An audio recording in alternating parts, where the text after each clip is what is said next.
You know, I should have just never touched the boat. I wanted to install an onboard battery charger that Pro Charging Systems, supposed to be one of the best charging systems, period, maybe the best out there for stock batteries, and just I couldn't deal with some of the fails. I ended up disgusting myself.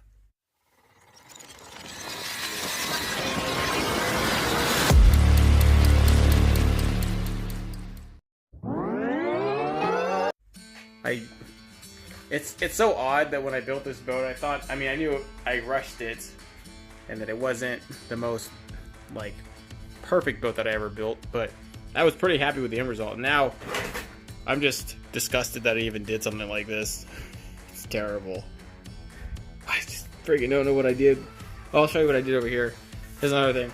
The front up here was coming loose anyways, so I wanted to add day boxes, and then I kind of ran my running test model of this type of dry hatch system, which is like what every other boat company does. It has a raised lip that diverts standing water, doesn't bleed it out. But I have bleed outs here. So between the bleed outs there and this big giant hatch right here, I don't have to worry about like standing water saturating right there and staying there. It'll have nowhere else. It can't do it. So it'll be fine here. I'm still fairly happy with the end product. I think I could have just done some things here. I'd like to put foam in that pocket, but I can't seal off the other end. I didn't run the tubes. I would have to rip this boat apart. It would just be I won't do it. But I can make the most awesome aluminum deck ever at a DIY level that's non-welded, and that's what we're really going to be trying to go here. But some things just have to be fixed. Some things are absolutely wrong with the boat, and I knew it. I just didn't want to deal with it. I don't know. This boat didn't trend very well when I posted it. It's one of the most abysmal trending videos ever. I mean, it got more views than a lot of videos, but considering the end reveal is supposed to really perk up the series, a lot of people didn't watch my Spokercraft reel. I don't know if it was just because it was a duplicate and nobody liked it, but I liked it. It had a lot of good feats in it. It had my wood core, it had my redwood core. I really do like the redwood core. Here over time, this stuff kind of shrank. These gaps weren't so terribly big. I think I can really tactfully silicone that in there and kind of flush it up. These seams here, so they're not so ugly. I can do that. Because some of these seams are really ugly. I think that happened with time.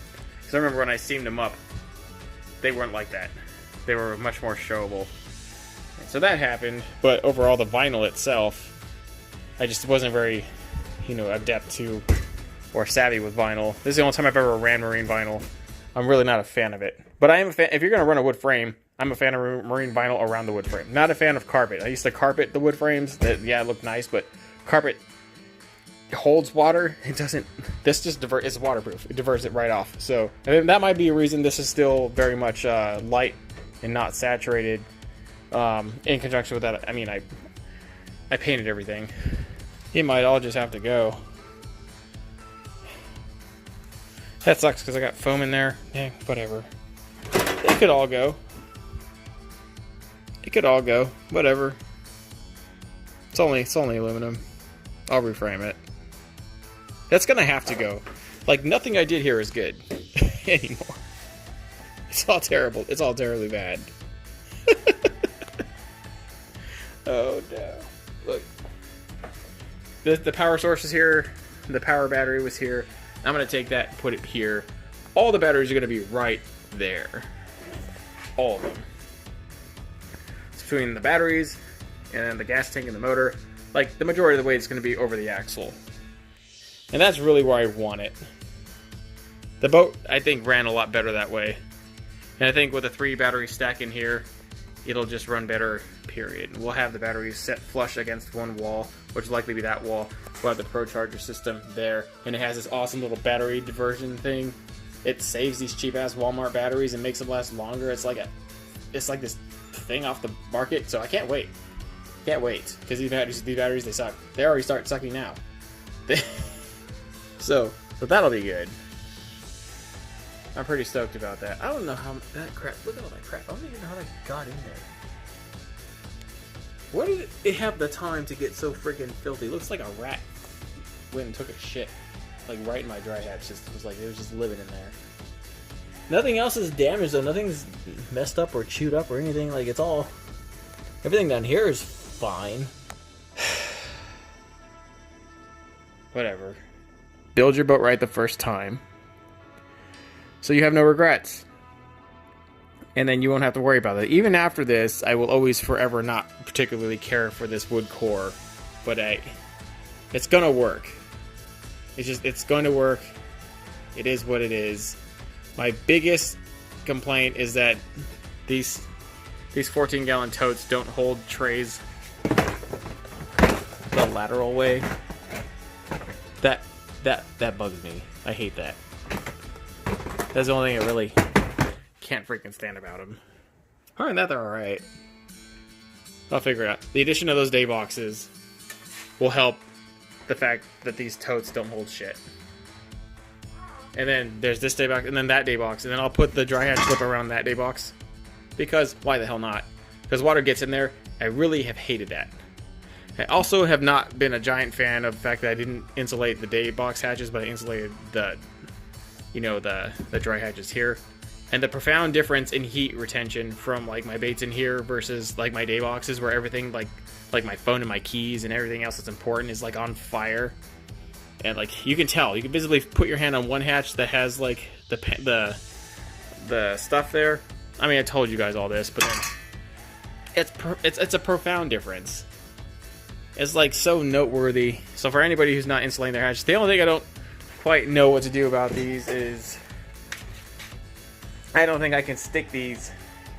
I don't think I can stick that stuff the way I stuck it in there. I'm gonna run double foam. I'm gonna run teak decking on the top and then run a snow cam foam underneath. So they're gonna be like 4 inches of foam or an inch of foam. I don't know. There's gonna be like that much foam on each side, and I'm hoping just on that account that it will do something. I also thought about getting large strips of that 3M tape, like that shit. You see that? Like this stuff? Like the aluminum tape. I'm wondering if that would be a heat shield. I wonder if that's heat reduction stuff. Like, I know we use it on the ducks.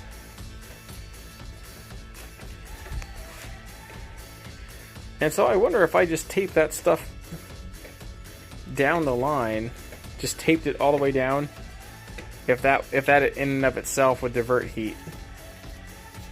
I mean, one thing is the foam, one thing is the radiant barrier sheeting that is on that stuff anyways. I don't know if you guys have any idea about that, let me know. I'm slowly getting my garage together. The rack system is saving my life right now. I'm actually able to get so much work done way faster, like exponentially faster. And we got done way faster with that and with those toolboxes, but I stuck those toolboxes under that one. I added that one. The only thing I'm going to do is run a cross and then run a rack system where I can store both of those stupid paddle boards. I hate those things. I don't use them. I'm too fat for them. They stink when I try to get on them and I fall. I hate them. But my kids and my wife love them and they can actually use them. But I'm going to make a rack so where it holds both of them out like that, and then I'll make a storage underneath. And the storage underneath is going to put this flat bottom, and flat bottom is going to stick right underneath, and that storage will just be there. That's where I could stick this thing. It's on a trailer right now, but I don't quite know what to do with that damn thing. I mean, once I finish it to use it, storage is going to be an issue, but I think I'm going to store it right in that wall. I got like 12 feet of wall. I just moved my motor stand. I got an 18 horse back there that I don't really want. I got a welder. That's a pain in the ass. I gotta figure out where to put that. Like right there is a good spot for now, but eventually I'm gonna figure out something. I got a welding cart for it. I think that was I mean, it's alright. It's like, I don't know what the hell to do. I don't know how to build a shed. This is a serious problem. Like, you can do... Another big problem is my stupid rods. I was gonna build a rod rack right here. I don't know why I haven't done it yet, but that's a serious problem. The rods, and that's a really simple mod. I don't know why I haven't done it yet. I guess priorities, man. I got like, when I have like a million ideas in my head right now, I can't, I swear I have the hardest time focusing. Can't do it. But I figured I'd just like throw this out there to you guys. Let me know what you think.